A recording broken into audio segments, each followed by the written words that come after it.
Hello and welcome to our panel on the Arab Spring. My name is Zara Lal and I'm the president of the Undergraduate Near and Middle Eastern Civilization Students Union at the University of Toronto. We are excited to present our panel on the Arab Spring, which is the third installment of our new lecture series highlighting hidden stories, examining the relationship between the African continent and the Middle East. The series looks to challenge the artificial boundary between these two regions and explore the lives, experiences, and role played by marginalized voices in Middle East history. Each lecture focuses on a different region of Africa and a different theme. Our first speaker today is Dr. Sami Zemni. He is professor in political and social sciences at the Center for Conflict and Development Studies at Ghent University, where he coordinates and leads the Middle East and North Africa Research Group.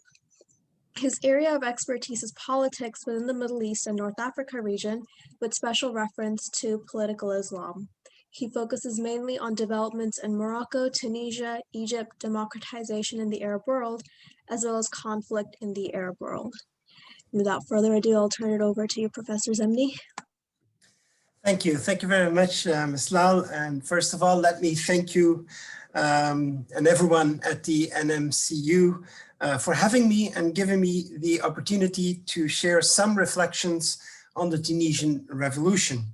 Now, I could start my talk with the apocryphal anecdote on Zhou Enlai, China's prime minister in the 1970s. When asked in a discussion with Henry Kissinger what he thought of the French Revolution, he responded, "It is too early to judge." We know now that the prime minister was referring to the 1968 May events in Paris and not the French Revolution of 1789. Dubious or not, the anecdote makes clear that ultimate judgments on the Tunisian revolution, or any major political upheaval for that matter, is dependent on what exactly was expected and awaited.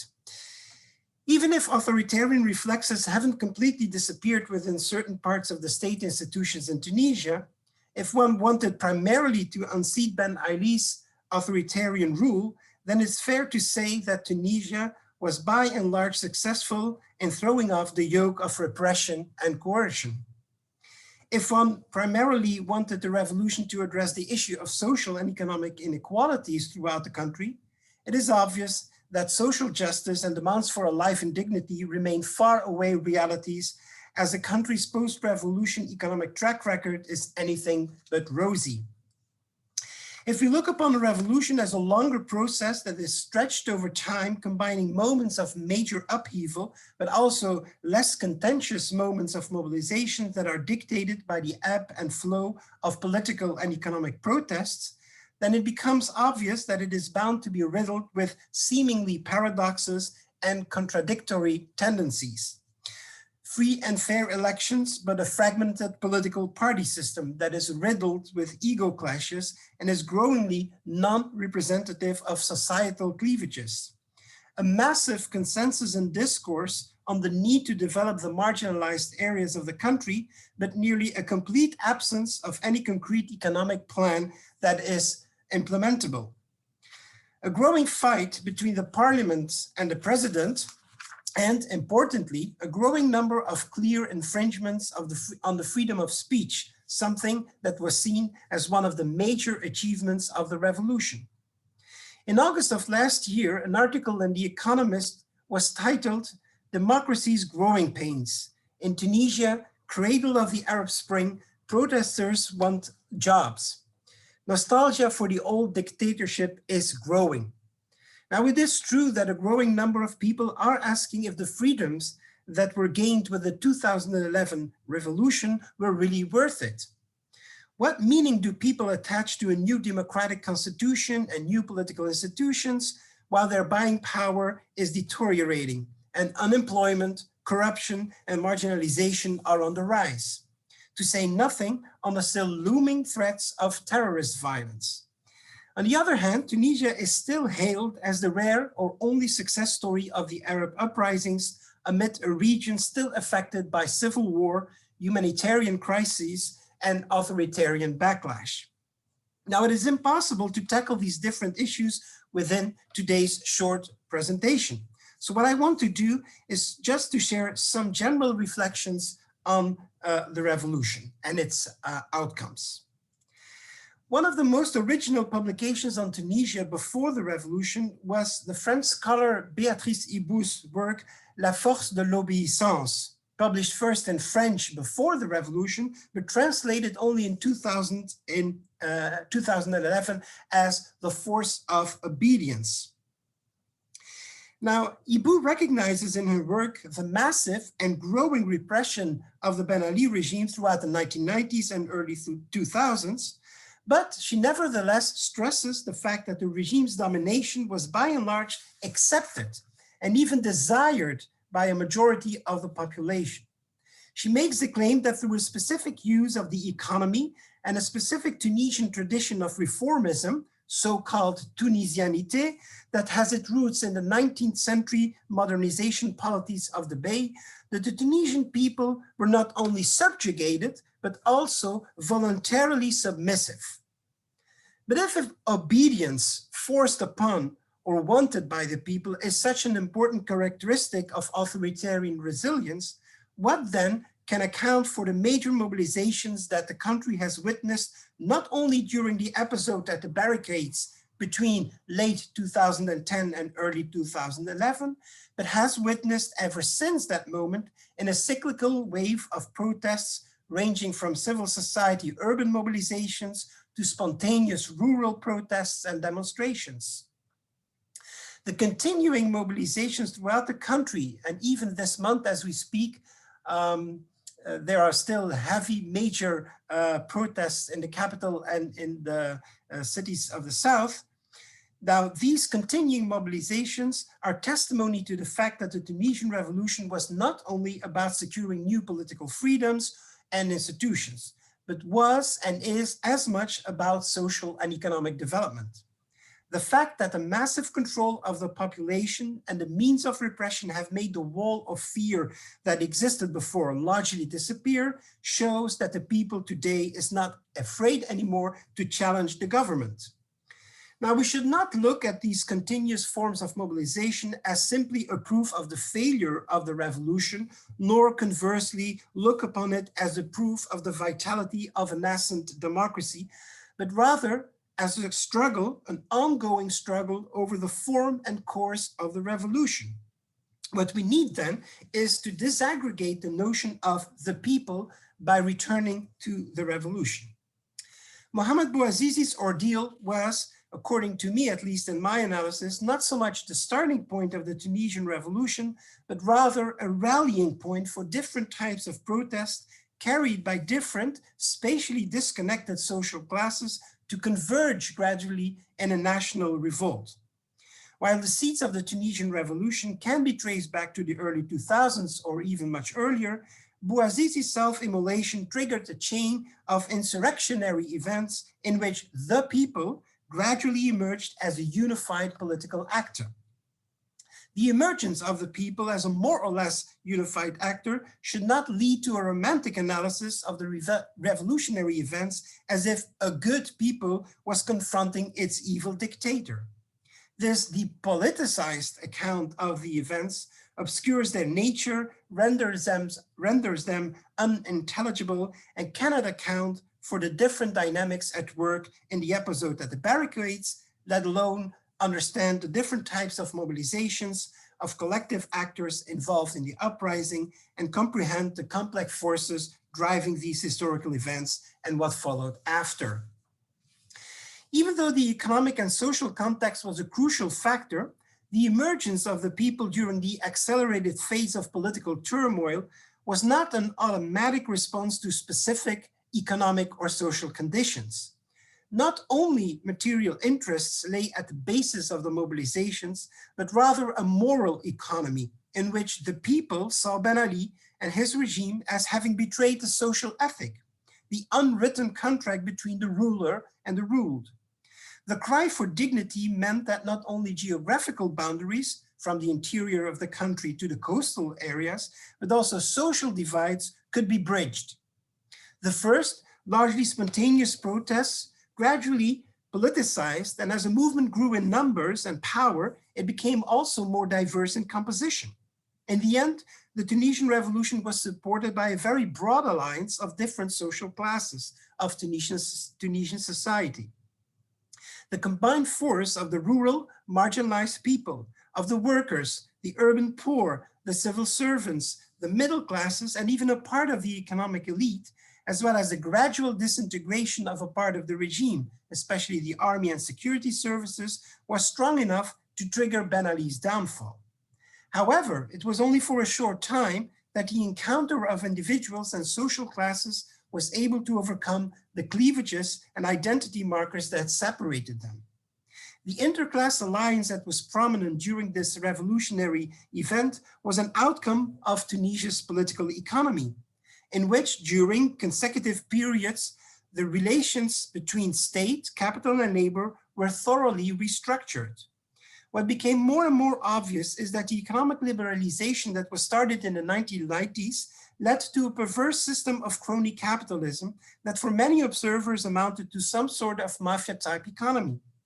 Under the presidency of Bourguiba, the state tightly controlled the economy, while the labor union and private sector dealt in a corporatist manner with the intrinsic contradictions of capital accumulation. While under Ben Ali's rule, a largely muzzled labor union and a weak private sector assisted in designating economic priorities. The implementation of economic reforms under Ben Ali did generate quite remarkable growth rates, but contradicting the script of the international financial institutions, this did not lead to overall economic prosperity. Quite on the contrary, the reforms led to an accumulation by dispossession, meaning an ever more repressive and violent process through which people were dispossessed of their means of survival, and economic development led specifically to a geography of uneven development in which some places were privileged over others and some groups were privileged over others. The politicization of the masses was made possible by a combination of economic marginalization and the feeling of humiliation. The cry for dignity signaled a want for redressing the many felt injustices. Obviously, while a rallying cry, the subjectivities underlying the feelings of injustice were diverse throughout the country. In the interior of the land, for example, in the region of Sidi Bouzid, feelings of injustice were largely the consequence of a local political economy in which access to land played a crucial role. In the mining region around Gafsa, people revolted against the extraction of natural resources, mainly phosphate, that did not benefit the region either, nor in terms of investments or job creations. In the south of the country, local economies surviving on illegal trade with Libya, the people revolted against the repression of their livelihood. And in the urban coastal centers, middle classes also felt more and more the injustice in the face of the many forms of corruption that had sapped the meritocratic ideal that Tunisia was built on. So even though the people remained a slogan that was used by all political actors across the ideological landscape, it became very fast obvious as early as 2011 that the people was actually a divided and fragmented people. What became visible in the mobilizations on the Kasbah Square, where the Prime Minister holds office, and those at Qubbat al-Manzah, a more residential middle-class area, was a class divide. While members of the popular classes, both rural and urban, were mainly protesting on the Kasbah Square, claiming radical political and economic change, it were mainly the middle and higher classes assembling at the Qubbat al-Manzah. And what is important to add that this class divide is also defined by specific forms of consciousness and practices.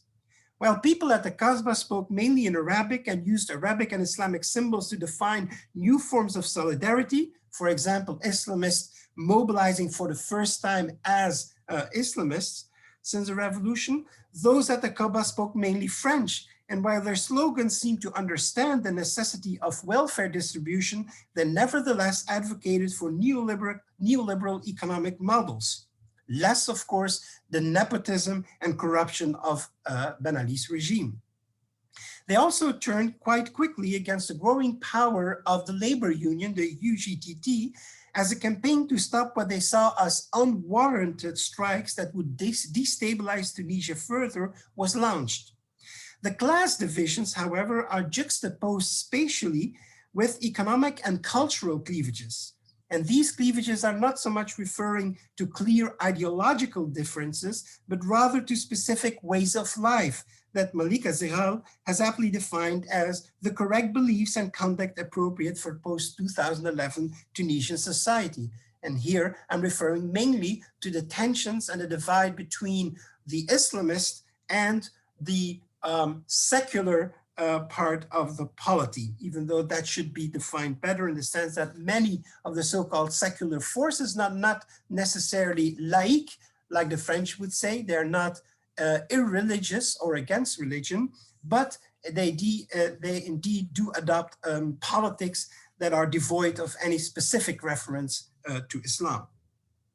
Now, looking at the revolution from this angle, we can account much better, I think, for the specific trajectory Tunisia has taken since then, a process made up of both continuity and disjuncture. In the economic field, it is obvious that the Tunisian revolution has resulted in more of the same. There has not been any genuine new plan for development. While there was and still is a general consensus to help develop the marginalized sectors of society, not one coherent plan has been discussed, let alone implemented. In general, the same policies that were applied under Ben Ali were simply renewed, leading to a dire economic situation with growing debt, failing public finances, skyrocketing unemployment, and an informal market that is estimated as big as a formal economy. Obviously, these policies were not able to address the major root causes of the revolution and are pushing the country further away from the ideals of that revolution, and are also emptying the new constitution of any meaningful content. The approval of the new constitution in 2014 and the political compromise between Nida Tunis, the major secular political formation, and the Islamist formation of Ennahda was indeed a historical compromise between the forces that defended Bourguiba's specific modernizing legacy and the forces that constituted its strongest challenger, the Islamists. While this compromise seemed reassuring to many Tunisians 5 years ago, after the confusing and mitigated results of the Troika government, many others wondered how a new Tunisia could be built when the politics of the past were and are regaining steam. Today, this compromise seems to be gone. After the disappointment of Beji Caid Essebsi's policy to turn towards Ennahda, both those wanting to revive Bourguiba's Desturian ideas, as well as Ben Ali's more dictatorial version of it, are vying for attention. Ironically, it seems to be one of the most radical voices in the debate that seems to be attracting more and more voters who are disappointed with the democratic transition.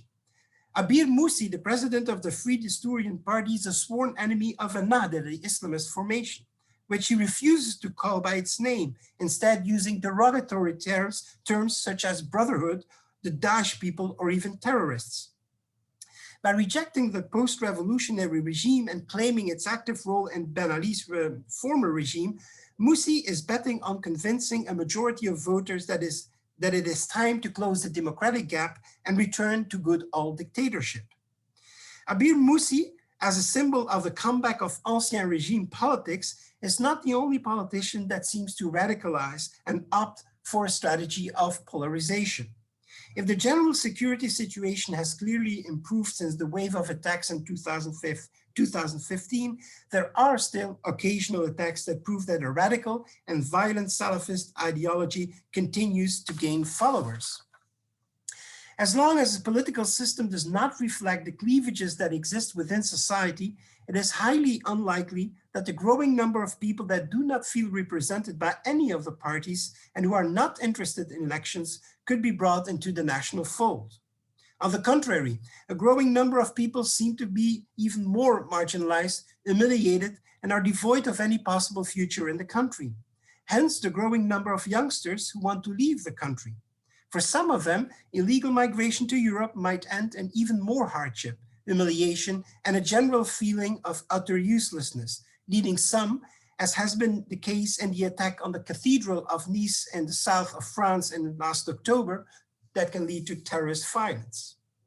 Finally, while it is without any doubt true that the major achievement of the revolution is to be found in the constitutional and legal anchoring of civil, political, and even economic and environmental rights, it is also true that the old repressive laws from Ben Ali's era are reinstituted so as to prosecute individuals for exercising these rights. A couple of months ago, Amnesty International found that at least 40 bloggers, administrators of widely followed Facebook pages, political activists, and human rights defenders have faced criminal prosecution between 2018 and 2020, simply for publishing online posts that were critical of the local authorities, the police, or other state officials. And then finally, there is COVID. There is a growing evidence that the state and especially its repressive institutions are using the pandemic to consolidate themselves and play a more central role in the political field. Police forces are reconquering spaces that they had lost throughout the last decade. And yes, without sounding too gloomy, Tunisia is indeed facing a major political, social, health, economic, and environmental crisis that perhaps has never been as dangerous and as serious as at this moment. But, ladies and gentlemen, the democratization theory might assert that achievements have no value if they are not accompanied by freedom. But Tunisia today is turning around this warning by stating that freedom without any economic achievement is not real freedom either. While there is a danger that Tunisians might forget about the importance of that freedom, there is also hope. Hope can be found in the small victories that people's initiatives from El Kamour to Jemna are recording. Yes, perhaps the future lays again in the arms of the people, and alas, not in the hands of the politicians in parliament or in government. I thank you very much. Thank you so much, Professor Zemni. I'll go ahead and introduce our next speaker. Our second speaker for today, Dr. Dalia Fahmy, is Associate Professor of Political Science at Long Island University and a visiting scholar at the Center for the Study of Genocide and Human Rights at Rutgers University. Dr. Fahmy has 4 books: Arab Spring, Modernity, Identity and Change, The Rise and Fall of the Muslim Brotherhood and the Future of Political Islam, Illiberal Intelligentsia and the Future of Egyptian Democracy, and International Relations in a Changing World. She has given several DC briefings on the future of democracy in the Middle East and has been interviewed by and written editorials in various media outlets, including ABC, CBS, CBC, CNBC, CNN, MSNBC, and many others. Dr. Fahmy has won several academic awards and fellowships for her research. Her main research interests are gender, labor, and migration, in particular between Yemen and the Horn of Africa. Without further ado, I will turn it over to Professor Fahmy. Thank you so much, Ms. Lal, for having me. Thank you to Dr. Zemni, Dr. Wyrtzen, Dr. Hanssen. It's an honor to join you on the stage. And of course, thank you to University of Toronto for having a student group facilitate such an interesting dialogue between different parts of the world that we usually see independent that might be not so independent from one another. So thank you for that. I wanted to talk about what today is and what this means. We are on the 10th anniversary of the Arab Spring. We're on exactly the 10th anniversary of the stepping down of President Mubarak in Egypt. And I want to kind of circle back to what was the impetus, what were the conditions that led to the start of the Arab Spring, and kind of fast forward to where we are now, looking at the same indicators. And it was really 10 years ago where people throughout the Middle East and North Africa came together to stand up against their rulers, demanding freedom, democracy, good governance, bread, transparency, and social justice. Social justice was the mantra. Despotic rulers were toppled. And there was this, what happens when power is torn out of their grasp. And the 6 countries that we kind of look at in the Arab Spring states where there was the great impact. 3 of them, Libya, Syria, and Yemen, are still being ripped apart by endless civil war. In Egypt and in Bahrain, there's still extreme state violence and repression. And even though we celebrate Tunisia as a success, just as you just saw in the past presentation, not so much yet. So if we think about what this means, we saw people coming together from all walks of life. For example, in Egypt, in Tahrir Square, in Liberation Square, Muslims and Copts, liberals and conservatives, secular, Islamists, poor and wealthy, educated and illiterate, coming together, calling for freedom, good governance, democracy, social justice. And the question is, what happened? It seemed that exactly this day, 10 years ago, there was success. But the question is, what led to that moment and what led to the moment we're in today? And so when we think about the Arab Spring, especially in a place like Egypt, we usually look at it through the prism of the 3 T's: tyranny, turmoil, and technology. In terms of tyranny, let's look at the long entrenched history of repression that people were protesting against. Egypt had a very long history of not allowing for political participation. And so in this regard, I'm going to talk about the sites of in democratic transition countries that are going through some level of consolidation, the importance for us to look at sites where political participation happens. In my research on Egypt, I focused for quite some time on looking at political parties, political party formation, but really what is the role, for example, of the parliament in allowing for the voice of people to be heard, and what happens when these sites do not deliver on this promise. So when we think about strong, robust political parties, in Canada, they're a little different than they are in the United States, but still, political parties are keys to ensuring development. Why? Through the political plural contestation, granting a structure to political participation, its organization, its expansion. Political parties help ensure the overall stability, as the literature tells us, of the liberal democratic state. Regrettably, however, this has never been the case in Egypt, especially in modern Egypt, where weak institutions have considerably hampered democratic consolidation. In particular, the Egyptian Legislative Assembly, which is what the bulk of my research has looked at. The site of the cultivation of laws, the Legislative Assembly, regulating political party formation, has been proven as complicit in outright enfeebling Egyptian political institutions rather than emboldening them. Rather than being an outlet for civilian voices, political parties in Egypt remain deeply circumscribed and ultimately ineffectual. To put it another way, the key role of a political party system, especially a multi-party system, is the preservation of the democratic order or the democratic way.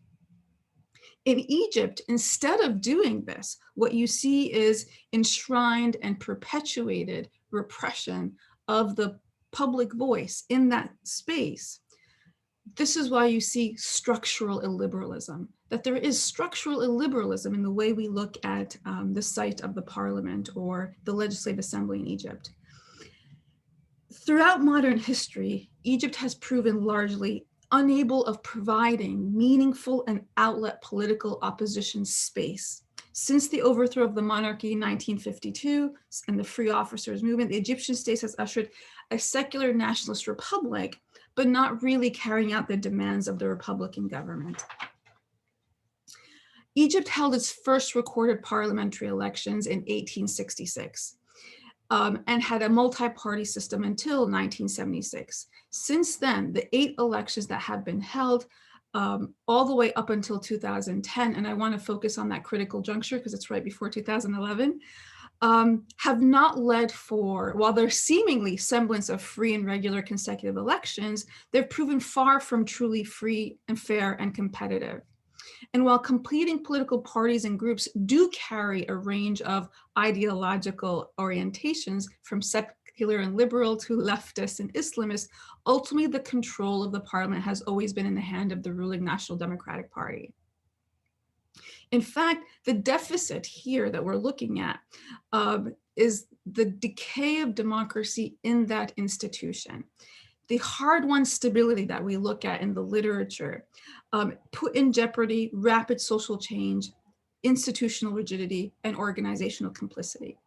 When we think about considering the constraints put on opposition parties in Egypt and the function of where they operate, you see that they're actually circumscribed out of this process.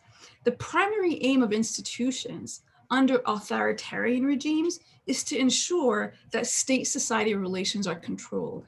And the way to control them is to limit the actual participation of society, but under the semblance of seeming levels of participation.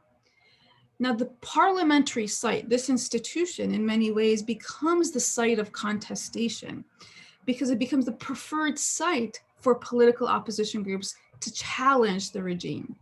What we saw in Egypt in the decade prior to the Arab Spring was opposition movements see that a political contestation site can be the parliament. And so between 2000 and the 2005 parliamentary session and 2005 and 2010 parliamentary session, we actually saw an increase of members of opposition running for seats in office, meeting the quota, to the point where in 2005, there were 22 independent members elected to parliament. 88 members, which comprised 22% of the parliamentary assembly, which were independent, but actually were members of the Muslim Brotherhood. And when you started to see at that critical juncture of 2005, built on the activism that had been happening in the 5 years prior with the Kifaya movement, which I'll talk about in a few minutes, that site of contestation actually became a bigger site of contestation, where for the first time, members of parliament, so the 88 members actually moved into a hotel across the street from parliament. And so they were in regular attendance. And because they're in regular attendance, to establish a counterbalance, there had to be more members in attendance of the NDP historically that they would attend. And so you saw when there's 88 members and the 88 to counterbalance, that this group, because they're actually in the seat, had to actually do some work. And so during the 2005 and 2010 parliamentary session, we started to see legislation on securing food, on food security, on housing, on education. And because the parliament became a bit more active, if you will, the kind of C-SPAN equivalent of watching what's happening in parliament, actually was shut down by the government. Why? Because it started to reveal levels of corruption happening within the past parliamentary assembly. And when the site of state-society relations starts to be active in the interest of the population, in politics, we have winners and losers. In order for the people to win, there had to be a loosening, someone had to lose. And it was really the loosening of the grip of power on this site. And so in 2010, December of 2010 was the next parliamentary election. Not a single member of the opposition was reelected. And in January, you had a revolution. Couple that with the levels of activism we saw in that decade. 2000 to 2005, especially up to the 2007 and then 2010, you started to see social activism begin. The Enough movement, Kifaya movement, beginning against the end of emergency rule. It did awaken the possibility of people coming into the street. And so while we often tend to think of the Arab Spring, especially in Egypt, as spontaneous, it's actually built on activism, that decade of social activism, but also a long legacy of the formations of unions and of activists in what we call the bread riots, people actually looking for justice in that regard. And so in terms of the tyranny, the first T, we had seen a long legacy of political repression coming to a really important nexus in 2010. In terms of social activism, you had seen, for example, in 2005, when I would interview activists of members of the Kifaya movement, they would say, wait, we were protesting today because the punishment is a month or two in prison, we can take that. In 2007, the repression started to increase on public activism. And so the punishment would be military tribunal and 7 years in prison. different calculation nexus. So protests had a higher penalty. So we're starting to see the increase in repression, both politically and socially. In terms of turmoil, in terms of the economy, in terms of the aspirations of the average Egyptian, what you saw at that moment, at that critical juncture, was that there wasn't really space for the average young Egyptian to become a member of the productive class. While education primarily is free, the quality of education had decreased and unemployment had continued to increase. And so what you saw was a generation, and I'll go into more detail in a few minutes, that didn't really have much economic opportunity and much upward mobility. And finally, technology. We talk about the role of technology. And of course, I think we look at it a little differently today of whether this was a Twitter revolution or a Facebook revolution, forgetting that the internet was closed for quite some time during the Arab Spring. But what we did see is that there was a space, social cyberspace, that wasn't yet surveilled as it is today. And maybe there was some level of connection that could happen, some level of building on physical social capital to the cyberspace social capital that led to the impetus of the Arab Spring, especially in a country like Egypt, but it was built on a long legacy already. And we'll juxtapose that with what it looks like today. So here we are, January 25th, people coming into the square. And in terms of the kind of what was broken, we talk about the fear nexus being broken of the first time, not just one or two people, but hundreds, leading to thousands, ultimately leading to millions, coming and seeing the possibility of an alternate future, ways which we weren't allowed to think about in the past. And so within 2.5 weeks, you saw people that had been calling for الشعب يريد إسقاط النظام, or the people calling for the fall of regime. Just on this eve last year, indeed, the regime did fall. And I want to share with you the cover of the national paper, Al-Ahram, today, 10 years ago, if you'll allow me just 1 second.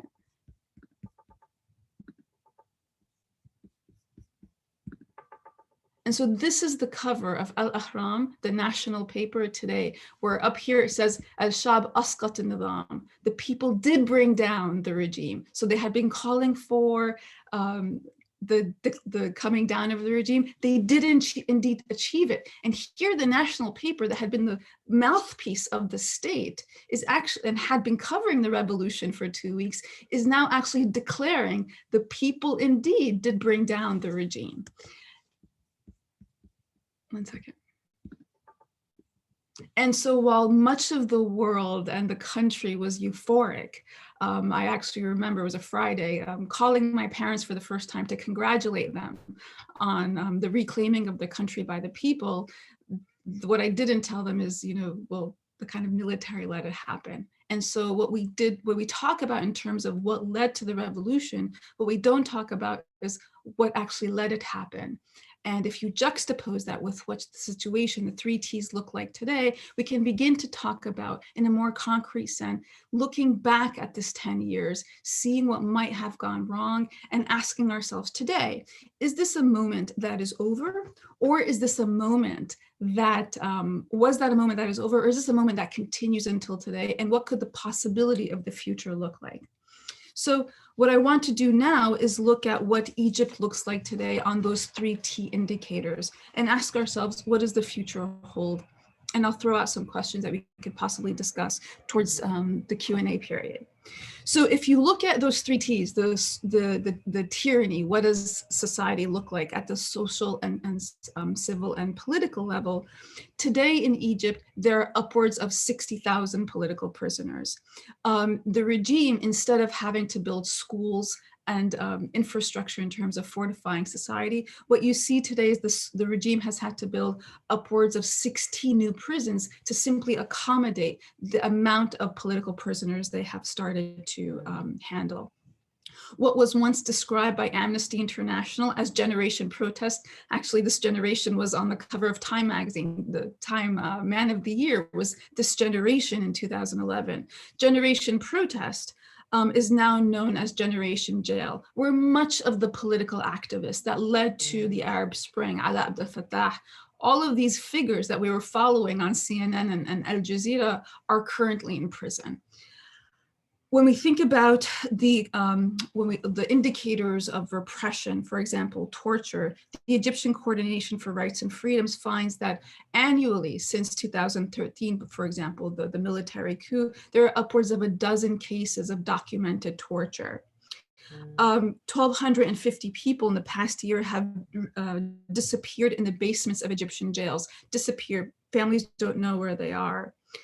At least 240 political activists between April and September of last year were arrested, charged on online protests for insulting the president or for participating in unauthorized protests.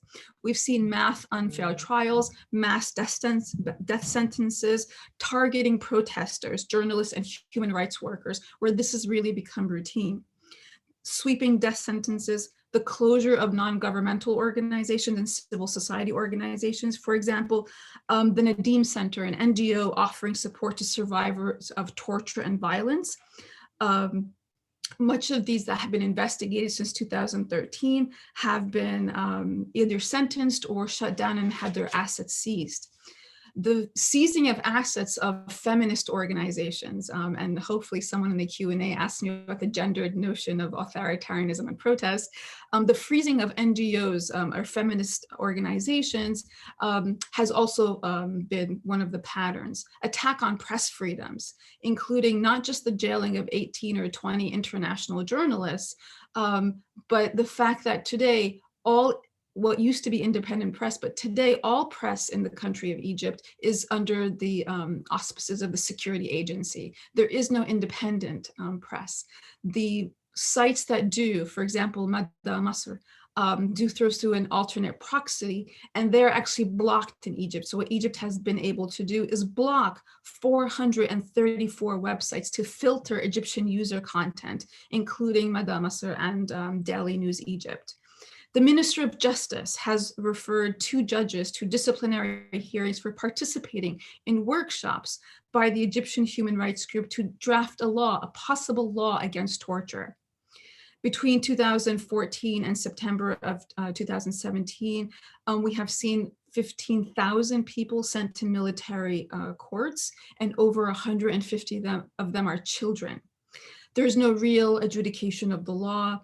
The current president continues to extend and renew the emergency law of 1958, which allows the security forces to arrest and detain any activists who are seen as defaming the state. And they do so by this really expansive terrorism law.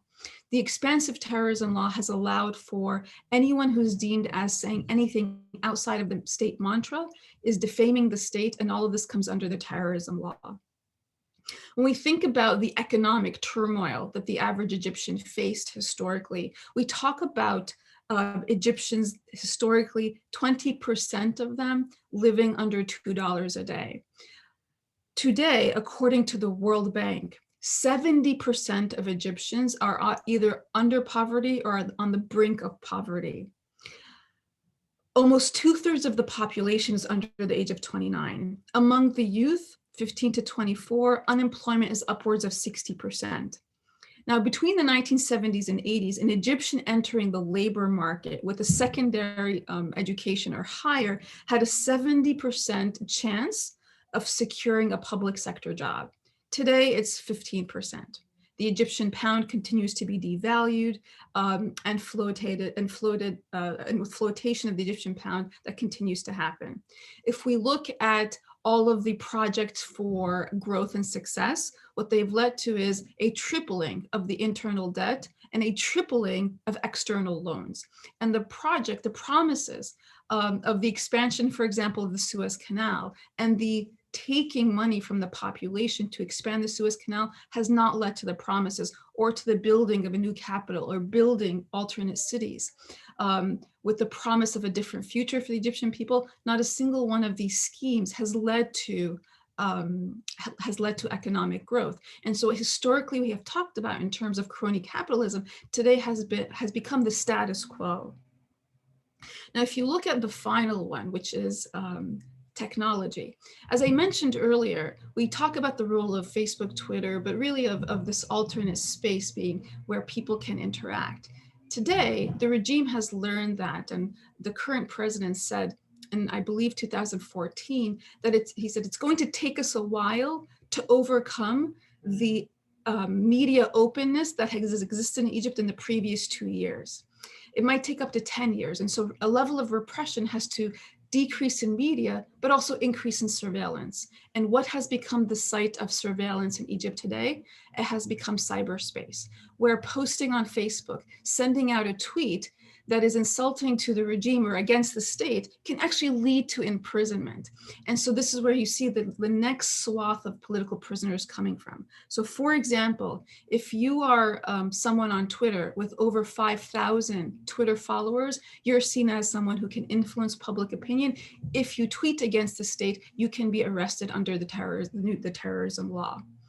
And so again, the 3 T's that we talk about leading to the revolution, today, the conditions are actually much worse. And it's not a return to oppression under the Mubarak era. As I've written, it's not Mubarak light or Mubarak 2.0. The repression today is unprecedented in Egypt's modern history. And so the question is, where does this moment lead? Will there be a resurgence of a revolution, a counter-revolution? And more critically, will it be peaceful? Because what we do know from history is increasing repression can lead to a countercurrent of a counter movement, counter protest that could possibly be very violent. Thank you.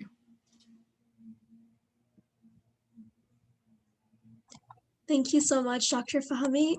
I'd like to introduce our next speaker. So our third speaker, Dr. Jonathan Wyrtzen, is an associate professor of sociology, history, and international affairs at Yale University. His teaching and research engages a set of related thematic areas that include empire and colonialism, state formation, and non-state forms of political organization, ethnicity and nationalism, and religion and sociopolitical action. His work focuses on society and politics in North Africa and the Middle East, particularly with regards to interactions catalyzed by the expansion of European empires into this region. Turn it over to you, Professor Wyrtzen. Thank you so much, Zara. I really appreciate the invitation from you and from the organization there at the University of Toronto. It's really a privilege and honor to be on this panel with Professors Fahmy Zemni and Hanssen, and just the richness of the experience and the knowledge that has already been put out there on these 2 cases, Tunisia and Egypt, which are kind of the cornerstones of how we would think about the Arab Spring, the Arab uprisings. So what I wanted to talk about, I was asked to talk about Morocco and Algeria, and kind of what we're doing is chronologically building out the continuing unfolding of this wave of uprisings that swept the region. So in my comments, what I would like to cover is briefly kind of go back into that moment of the spring, January, February, March of 2011. Talk about what happened in Morocco and Algeria and what didn't happen in those 2 countries during that time period. Then move into a discussion of the trajectory of these 2 cases over the past 10 years. And again, what did happen and what didn't happen in the aftermath, what the kind of legacies and the longer term impacts were. And then get to the present to just give some sort of a snapshot of where things stand in the present day, as we've gotten to hear about Tunisia and Egypt. And then to wrap up with a few broader comments about the Arab uprisings and their legacies, more general comments. And I think one thing that's interesting and also in the spirit of this speaker series that I'm just on one side of what it would be to comment on the ways that this historical moment in the early 2010s drew together what is referred to in Arabic as the Maghreb, the West, and the Mashriq, the East. Here we're talking about North Africa, Morocco Libya to Egypt, and Egypt, being a part of this kind of early, the early movers in a North African context, and but tied it together very intimately with the Arab Middle East and the broader Middle East over time, when we looked at the Gezi protest in Turkey, et cetera, and thinking about why you have this lateral, something like the Arab world that is operating, there's sinews, there's lines of connection that are happening across that space among these cases through different formats, different media of engagement and connection. And what's kind of happening in that, there's more global connections that happen here. I'm in New Haven, close to New York, and you had the Occupy Wall Street. That's really, it spins off later. But this question, and maybe could come up into discussion, and even some of the other panelists could weigh in on this.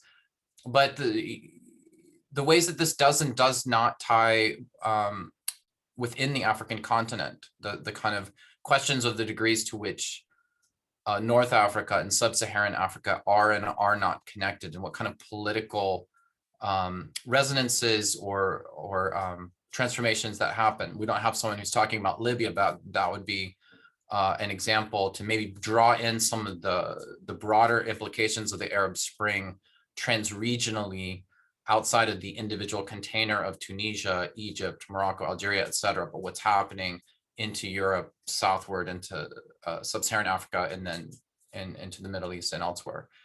So just to quickly go back, and I'll put some information out there. I'll try not to take too long. I imagine we have a good amount of time open for question and answer, but my goal then is I can't comprehensively cover this, but to sketch out some outlines that, for those of you who are more and less familiar with Morocco and Algeria, would have some grounds to think and to maybe formulate some questions that we can go more deeply into during the Q&A.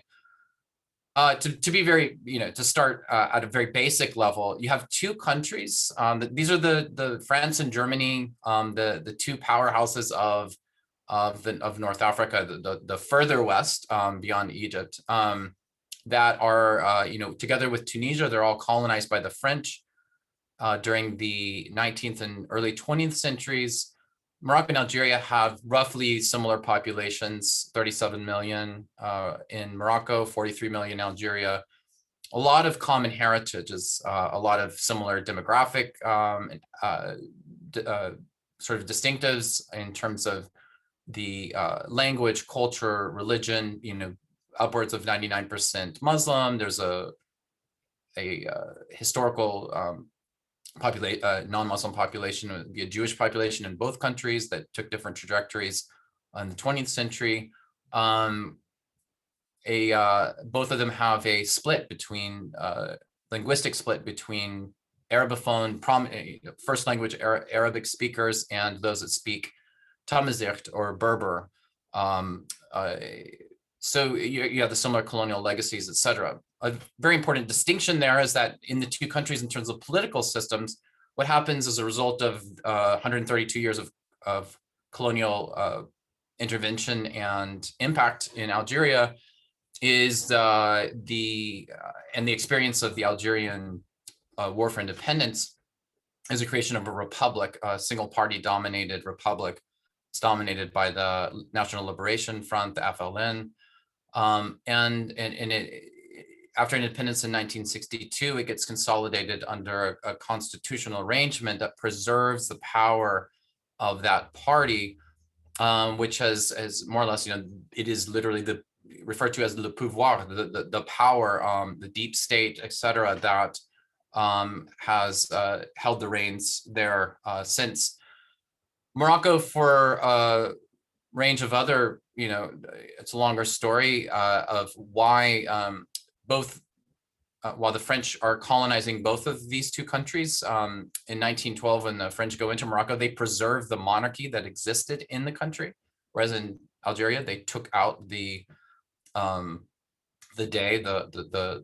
that existed in Algiers at that point.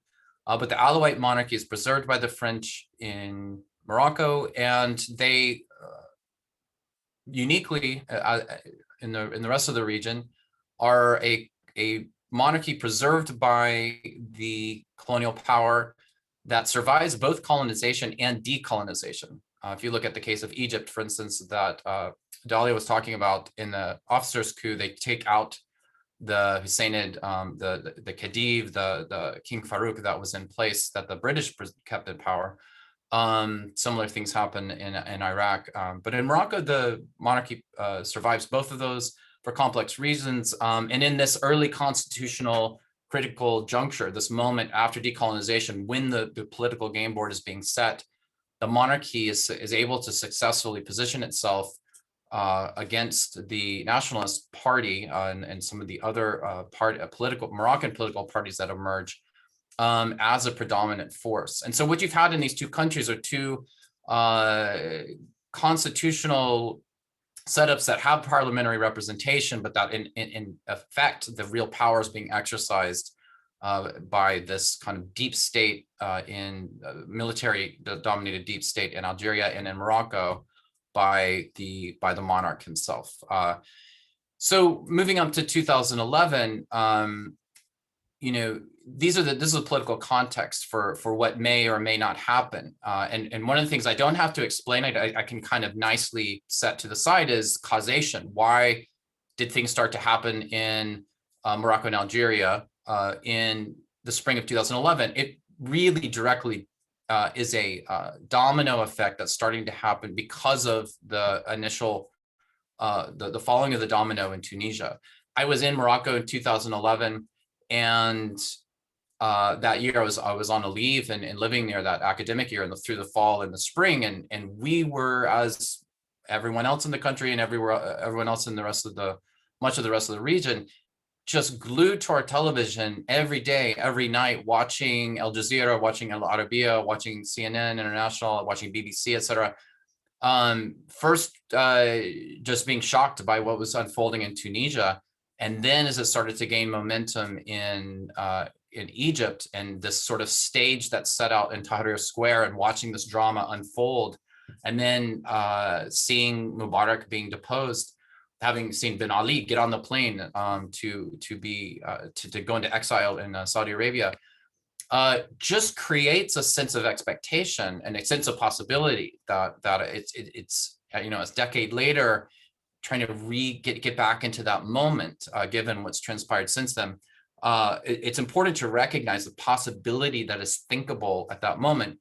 And so in Morocco, that is very much that example that's happening elsewhere, these neighbor, sister country in Tunisia to some degree, and then in Egypt, the sort of, center of the Arabic universe, and seeing that this could happen there, literally where no one would expect that kind of revolutionary change to happen, makes things plausible, makes things thinkable, and that then become mobilized. So in the Moroccan chronology, it's 8 days from now on February 20th, 2011, where you get the expression of a mass movement, and you have the February 20th movement puts people in the streets starting that day. Casablanca, Rabat, Marrakesh, sort of the major cities.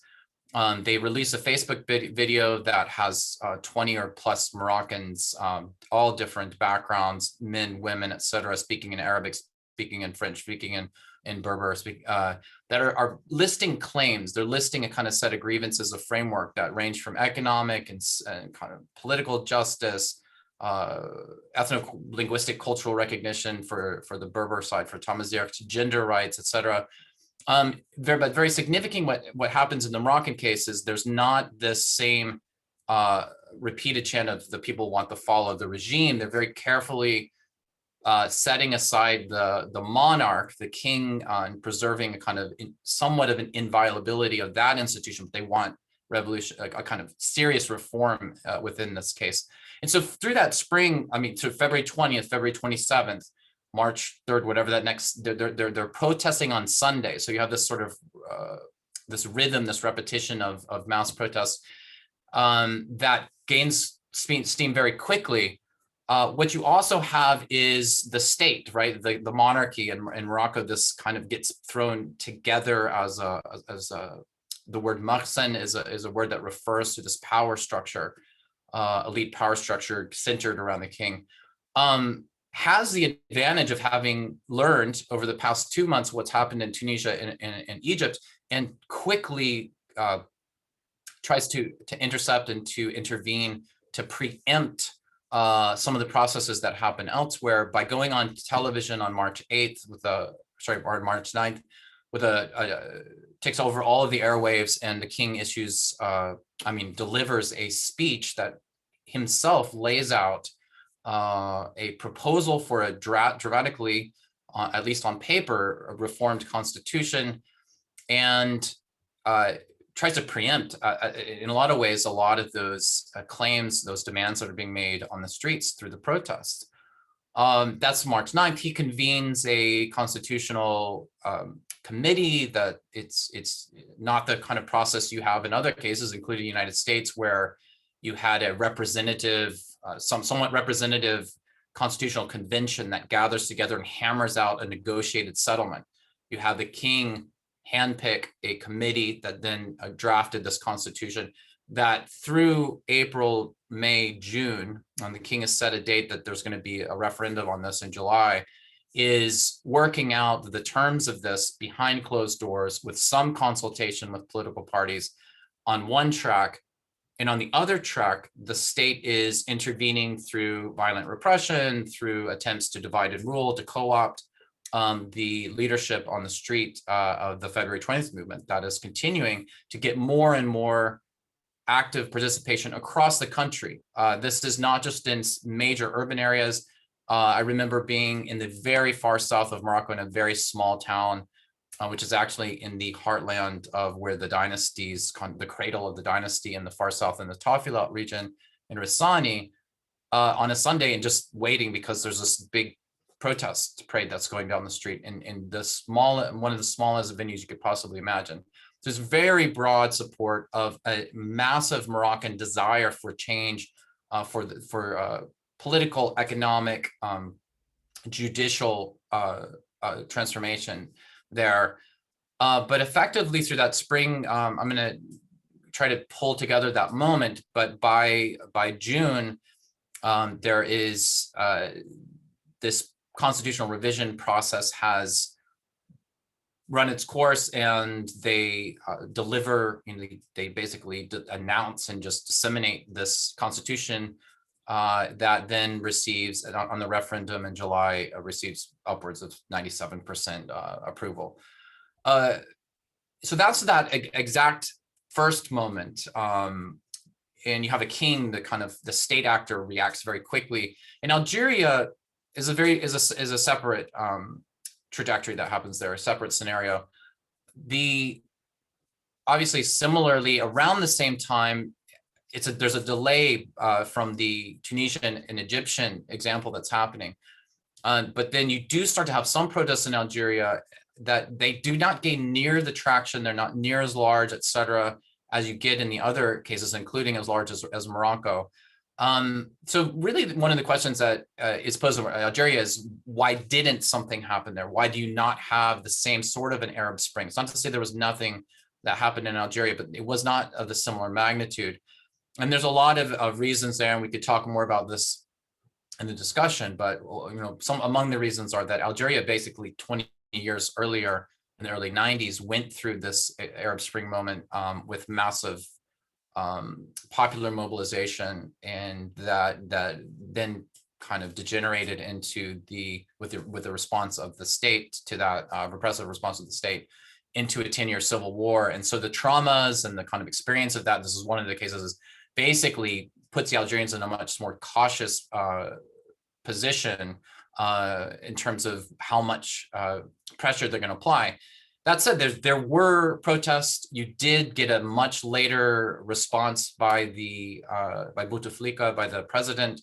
The promises are going to do reforms, they're going to institute a new constitution. So whereas in Morocco, you get 2011 summer, you get a new constitution. It takes till 2015 and then gets ratified in 2016 for the Algerians to have a new constitution that's put in there. And so one of the things the Algerian state is able to do is leverage, try to economically sort of buy off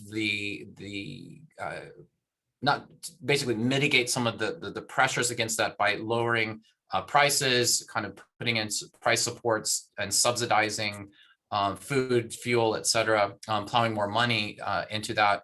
And effectively they're able to stymie, and you just don't get near the speed of the mass mobilization that you see in so many other cases.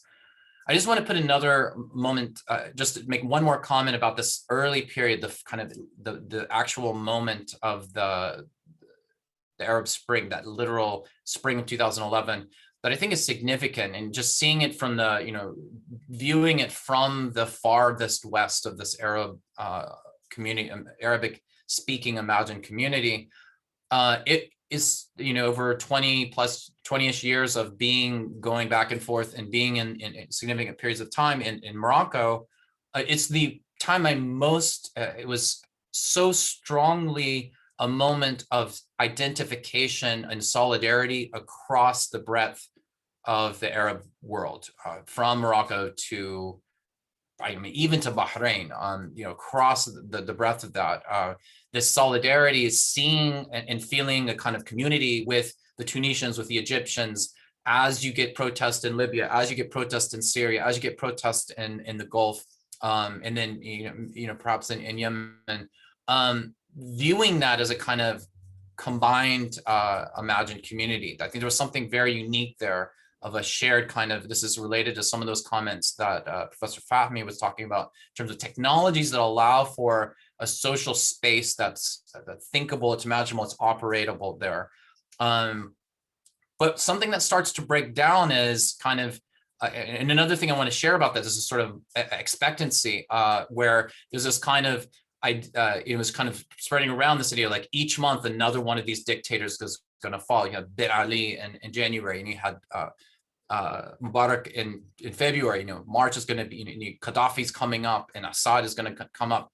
So there's this idea of feeling this is the wave is happening together, and then it's going to continue to progress. But at the same time, through the spring, as the Libyan situation moves into a much more violent phase of conflict, and as Syria did, you also, that effect also works the other way and kind of starts to create some forms of hesitancy about how far to press. And this is especially out of the Moroccan case, which goes back at least until the experience of watching the civil war happen next door in Algeria, the sense of, wait, let's go, shwiyah, like this slow progress and a sense of gradual change rather than trying to seek revolutionary change that does have an impact. I'm going to just try to quickly cover a bit of the longer trajectory, summarize that really briefly, because I want to be able to let the last speaker present and to move forward. Basically in both of the countries, you've had the state in both of these cases, as happened, we could talk more about in the end what happens in Egypt, and in some ways what Sami was talking about, what's coming back around in Tunisia is this resiliency of that prior regime and the deeper structures of power and the actors that are present there that are able to hold on power, even in cases of that seeming revolution, much less in a case like Morocco, which is basically a top-down reform and revolution. So effectively, I would just say you cannot see fundamental structures of power that have changed. You've seen window dressing changed in terms of constitutional arrangements, in terms of formal reforms. But this is just a broader theme of the gap between what reforms might have been won and achieved and enshrined at this moment in 2011 or 2016 in the Algerian new constitution versus the realities on the ground.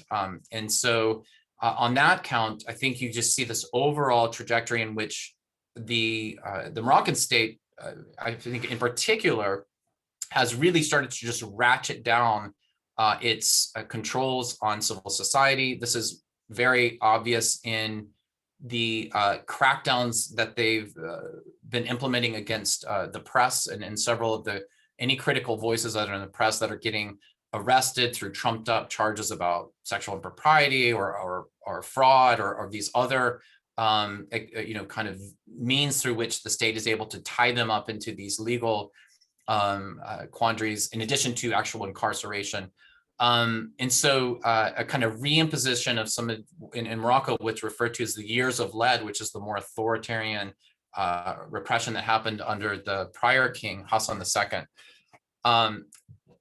The other side of this is that in both of these countries, you've had a resurgence from 2017 in the outbreak in the northern part of Morocco in the Rif region of a very strong and large scale movement that's literally called Hirak, meaning movement, which was in protest of the specific spark for that was the authorities who had confiscated the fish, legally caught swordfish in the town of El Hoceima of a fisherman that he tried to rescue his catch out of the back of a dump truck, and he got crushed in there, which is kind of the catalyst that just exploded into larger scale protests that swept the Rif. We can talk more about there, but it also started to spread into other places in eastern Morocco, around the town of Jarada, down in the south, close to Zagora, and in both urban and rural areas, there has been a broader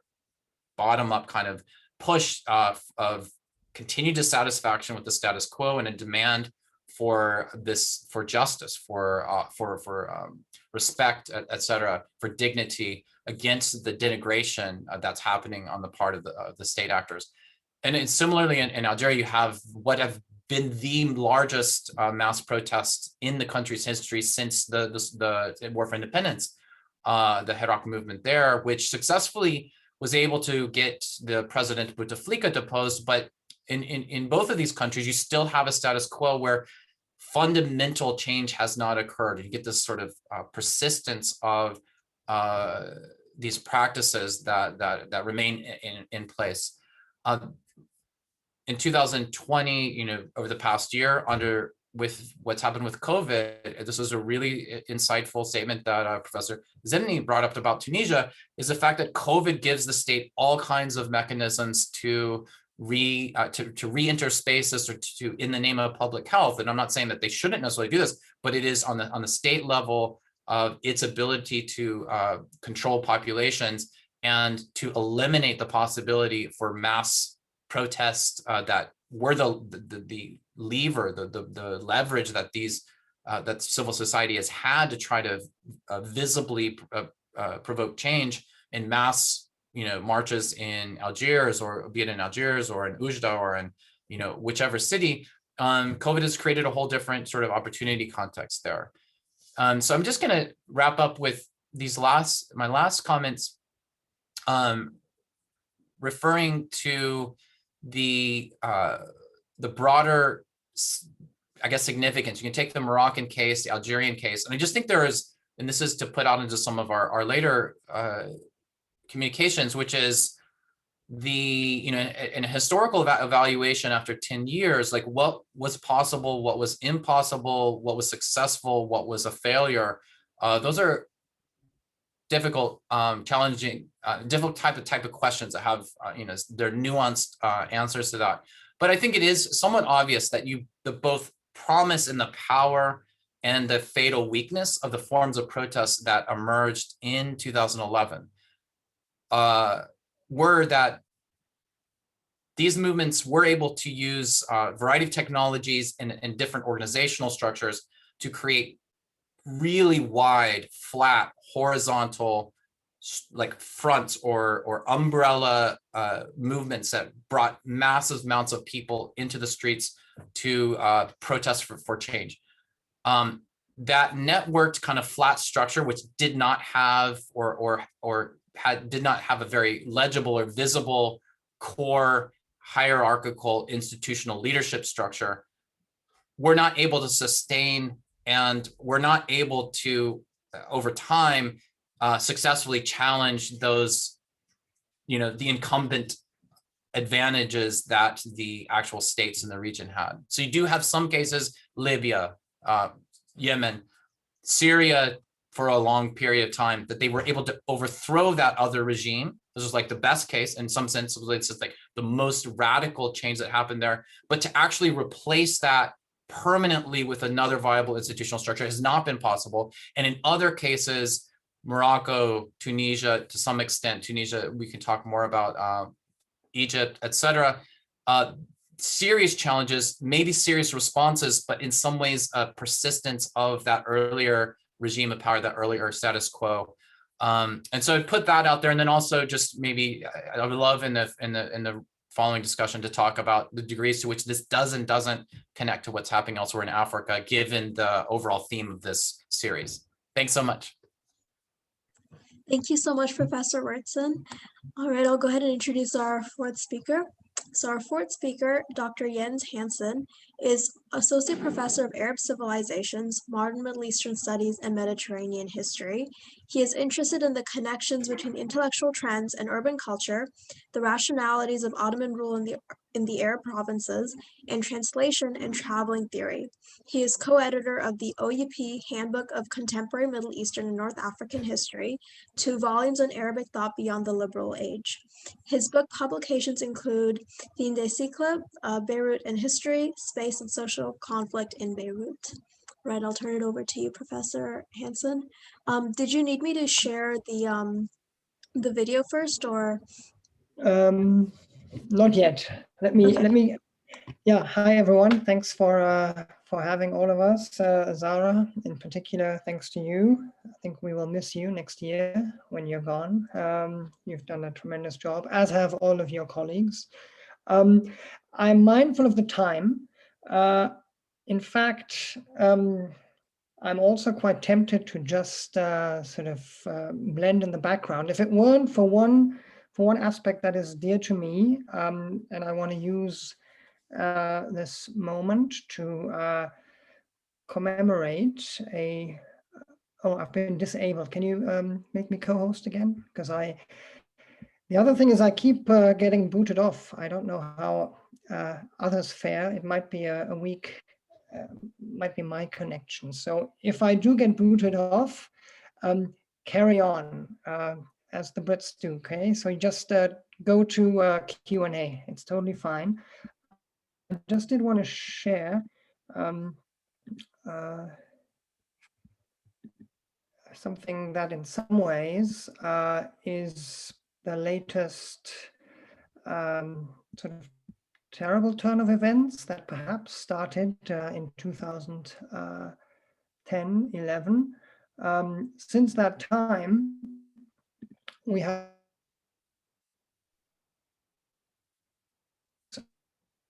all of us, and this is, some of you may follow the news. This is a friend of the 1990s in Beirut of mine, many of us. Lokman Salim was a publisher, an intellectual, somebody who worked through the Civil War. He's an archive built on commemorating and critically reflecting on the Lebanese Civil War, which lasted, as you may know, for at least 15 years, from 1975 to 1990. He with 4 gunshots to his body in the south of Lebanon, and most of Lebanon is mourning the death of yet another public intellectual and a defiant one at that. And the reason why I start with this is because it's been preoccupying me since this assassination took place a few, what is it now, Friday, about almost a week ago. Also because of the long arch or arc of history, if you will, at least from the Arab Spring. And of course, there is a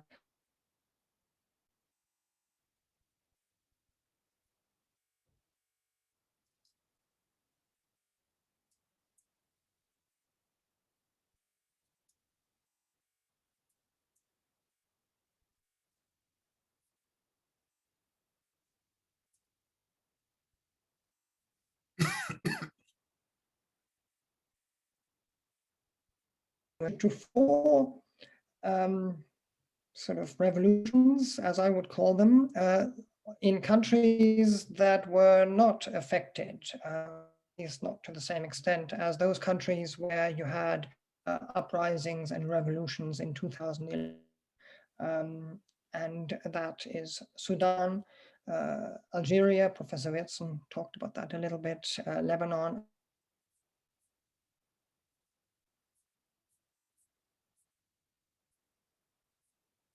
The Arab world.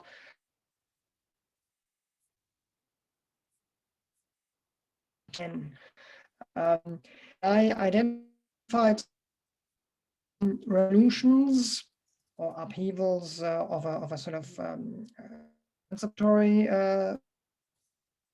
mode were possible and in fact desirable, undesirable. One thing that I noticed as I was writing the introduction to a handbook of contemporary Middle East and North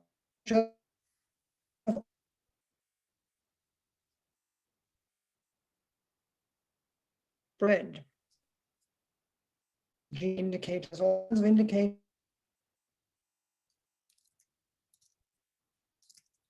this is the optimism fallacy, if you will. The sort of fallacy that made revolution and overthrowing of the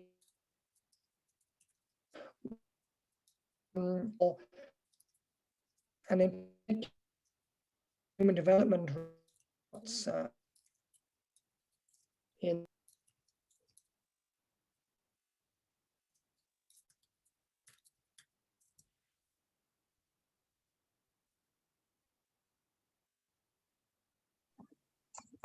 Did Professor Hanssen get booted off the call on accident? It would seem so. I guess in that situation, we should go ahead and move on to the Q&A for the time being, since that is what he is all right with. So in case he comes back, in that case, we'll see if we can let him finish his presentation. So thank you so much, everybody, for your wonderful and insightful presentations. It's very unfortunate that Professor Hanssen got booted off. So we'll move on to the Q&A session. I'll go ahead and stop recording now.